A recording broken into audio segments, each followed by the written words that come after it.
Stop copy pasting. Let Excel's Power Query do it for you. In this video, I'll show you step by step how to automatically combine data from multiple Excel files and sheets into one clean table using Power Query without manually copying anything. Right, let's begin. Step 1. Analyzing the data. Here are our three files. You'll see January 2006, February and March. Let's click on January. Right. Now you'll see 8 sheets: stationery, supplies, equipment, electronics, furniture, cleaning supplies, and so on. Each sheet has 2 columns, product and sales. The data is not formatted as a table and there's no named range. We want to pull all of this from every sheet from all 3 files into one single table. In order to do that, we have to open a new workbook. So click on blank workbook. Step 1. Connect the folder that contains all the files. So let's go to the data ribbon, get data, click from file, from folder. Now we need the location of the folder that contains our files. So this was my folder. I'll click open. A window appears showing the 3 files. Click transform data. This opens the Power Query editor. Right now you'll see several metadata columns. We only need what we require, and that's 2 columns, content and name.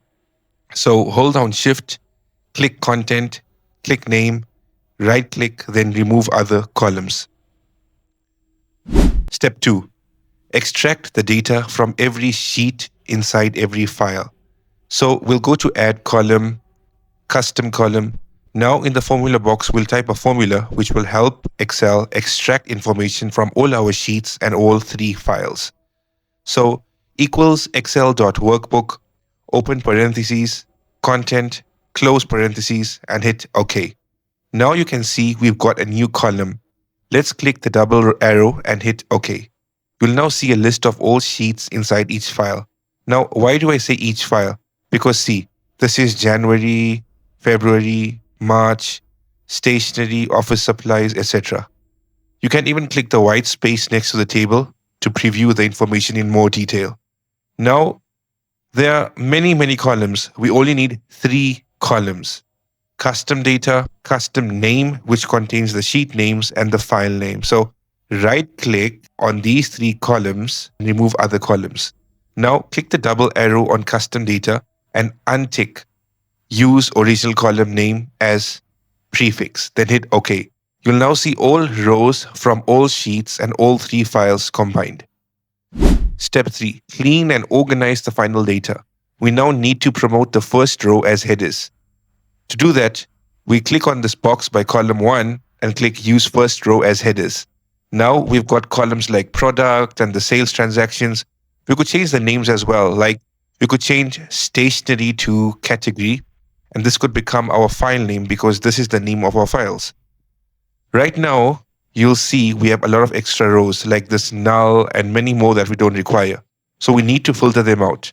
So click on the filter under the product column, deselect null, product, and any blank values, then hit OK.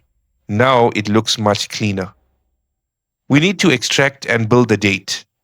The month and year are still buried in the file name. It's not in the proper date format either.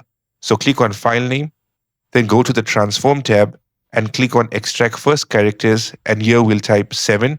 Now hit OK. You can see the .xlsx has been removed from the names. So we kept just the date portion. Next, we need to separate the month and the year.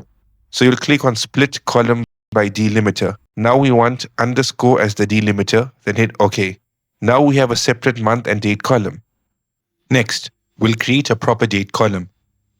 Add column, then custom column, name the column date. Now enter the date function.